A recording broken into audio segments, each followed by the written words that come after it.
duniani yanayofanyika kimkoa katika halmashauri ya jiji la Mwanza na wilaya ya Nyamagana, uwanja wa Nyamagana, leo tarehe 6 mwezi wa 3, 2025. Ndugu mgeni rasmi, viongozi wa chama na serikali, viongozi wa dini, viongozi wa vyama rafiki, wazee wetu wapendwa, wake kwa waume, watumishi wa serikali, taasisi mbalimbali, mashirika yasiyo ya kiserikali, waandishi wa habari, mabibi na mabwana, itifaki imezingatiwa. Ndugu mgeni rasmi, nianze kwa kumshukuru Mwenyezi Mungu mwingi wa rehema kwa kutuwezesha kuwa na kusanyiko hili siku ya leo. Pili, ni washukuru wote mlioona umuhimu wa kujumuika pamoja nasi katika siku hii muhimu sana kwetu. Tunashukuru uongozi wa mkoa kwa kuamua halmashauri ya jiji ya Mwanza, wilaya ya Nyamagana kuwa wenyeji wa maadhimisho haya kwa mwaka huu. Kwa niaba ya wananchi wa Nyamagana, tunatoa shukrani zetu za dhati kwa kutuletea ugeni huu mkubwa na wa muhimu sana kwetu. Karibuni sana katika wilaya ya Nyamagana.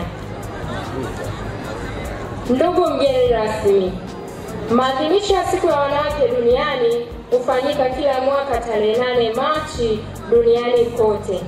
Tanzania ni nchi mojawapo inayoungana na nchi nyingine duniani katika kuadhimisha siku ya wanawake duniani. Chimbuko la maadhimisho haya ni ukatili wa unyanyasaji waliokuwa wakifanyiwa wanawake duniani na kusababisha kukosa haki za msingi kisiasa, kiuchumi, kijamii na hata kiutamaduni.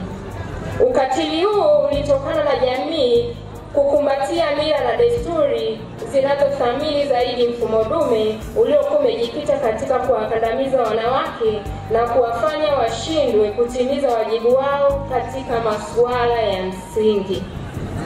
Ndugu mgeni rasmi, wanawake kwa ujumla wamekuwa mstari wa mbele na kuwa na mchango mkubwa katika maendeleo ya nchi yetu, akiwemo Bibi Titi Mohamed ambaye alipaza sauti kwa ajili ya ukombozi wa nchi yetu. Pia baada ya uhuru, wasome wachache waliungana na wenzao akiwemo Mama Kenyatta wa Kenya na mama yetu mpendwa Gertrude Mongella katika harakati za kumkomboa mwanamke. Juhudi hizi za wanawake hawa katika uchache wao zilianza kuzaa matunda katika mkutano wa wanawake uliofanyika Beijing nchini China mwaka 1995, na mama yetu Gertrude Mongella aliteuliwa kuwa katibu mkuu wa Beijing. Katika mkutano huo waliweka maazimio ya kuhakikisha ukombozi wa mwanamke unapatikana kwa njia ya amani. Aidha, mwaka huu 2025 tunatimiza miaka 30 tangu mkutano wa kwanza uliofanyika Beijing, China, hivyo tunaadhimisha miaka 30 ya Beijing. Ndugu mgeni rasmi, wanawake wa mkoa wa Mwanza tulianza maadhimisho haya kwa zoezi la matembezi ya hiari na michezo mbalimbali, utoaji misaada kwa watoto, wanawake na wanaume wenye mahitaji maalum.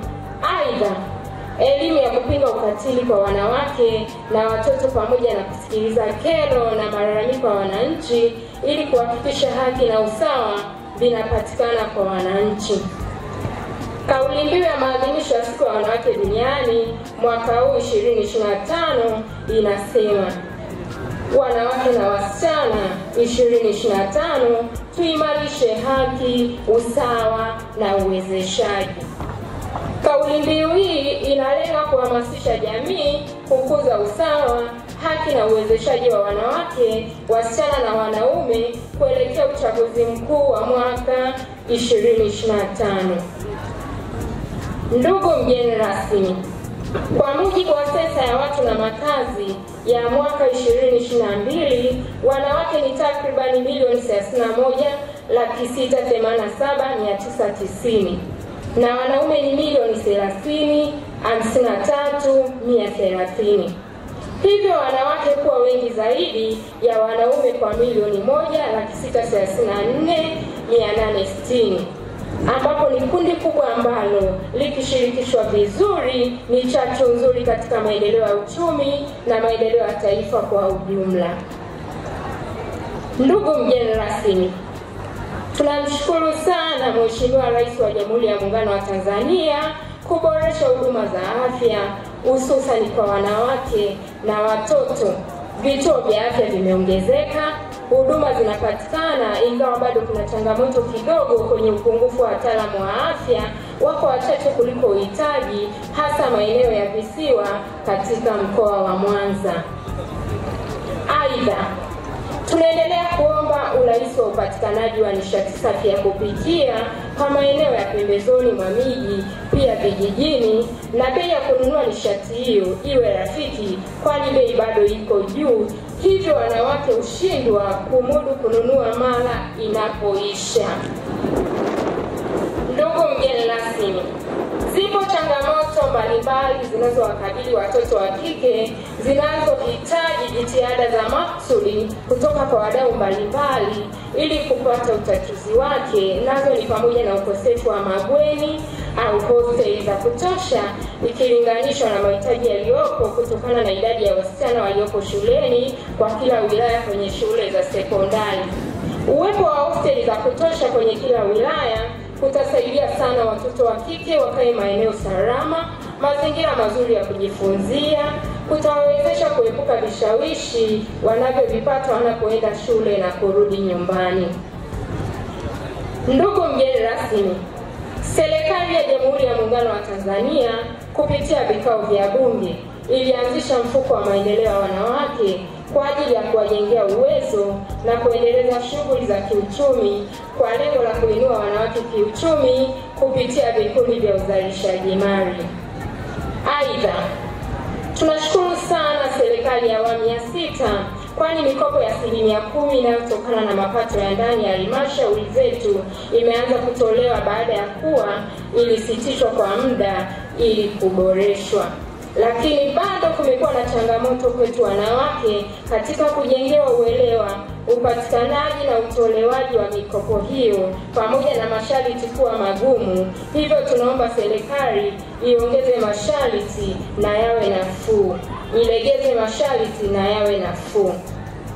Ndugu mgeni rasmi, tunashukuru sana serikali kuweka jitihada katika kumtua ndoo kichwani mwanamke. Ujenzi wa chanzo kipya cha maji Butimba kimerudisha amani na upendo kwenye ndoa. Lakini bado changamoto haijaisha kabisa, kwani maji safi na salama bado hayapatikani kwa wakati wote maeneo ya mijini na vijijini. Ndugu mgeni rasmi, tuna mengi ya kukueleza, lakini leo tunaomba tumalizie kwa kushukuru ujenzi wa meli mpya ya hapa kazi tu, ujenzi wa vituo vya kutolea huduma za afya, upanuzi wa uwanja wa ndege wa Mwanza, ujenzi wa daraja la JPM Kigongo Busisi, ujenzi wa reli ya kisasa Standard Gauge Railway yani SGR, ujenzi wa vivuko na upanuzi wa barabara unaoendelea eneo la Mkuyuni na Mabatini. Hivyo tunashukuru sana serikali ya awamu ya 6 inayoongozwa na Mheshimiwa Dr. Samia Suluhu Hassan, Rais wa Jamhuri ya Muungano wa Tanzania, lakini bado tunaomba utoe kipaumbele maeneo yenye mkusanyiko wa watu wengi, hususan Buhongwa, kwa kujenga daraja la juu la watembea kwa miguu kama ilivyo Mabatini, kwani kumekuwa na ajali nyingi na wahanga wakubwa ni watoto wetu na kina mama ambao wanapoteza maisha kwa ajali wakiwa wanavuka barabara kwenda shuleni na katika shughuli mbalimbali. Ndugu mgeni rasmi, deni la fedha ulipwa kwa fedha, deni la hisani ulipwa kwa hisani. Hivyo kwa wema mkubwa uliotufanyia wanawake wa mkoa wa Mwanza, sisi wanawake wa mkoa wa Mwanza tunakuahidi kuendelea kumuunga mkono Mheshimiwa Dr. Samia Suluhu Hassan, Rais wa Jamhuri ya Muungano wa Tanzania. Na hii yote ni ili kuendelea kuliongoza taifa letu kipindi kijacho. Mwisho, napenda kukushukuru wewe binafsi na kuishukuru serikali ya awamu ya 6 ya Jamhuri ya Muungano wa Tanzania kwa kuweka kipaumbele miradi inayowakomboa wanawake na kutenga fedha nyingi kwa ajili ya kutekeleza miradi ya kimkakati na miradi mingine ya maendeleo katika mkoa wetu kwa lengo la kuwaletea maendeleo wanawake na wananchi wa mkoa wa Mwanza na taifa kwa ujumla. Risala hii inaandaliwa na wanawake wa mkoa wa Mwanza na kusomwa kwako na Mwalimu Sofia Turuya kwa niaba ya wanawake wa mkoa wa Mwanza. Mungu ibariki nchi yetu ya Tanzania. Mungu ubariki mkoa wetu wa Mwanza. Asanteni sana kwa kunisikiliza.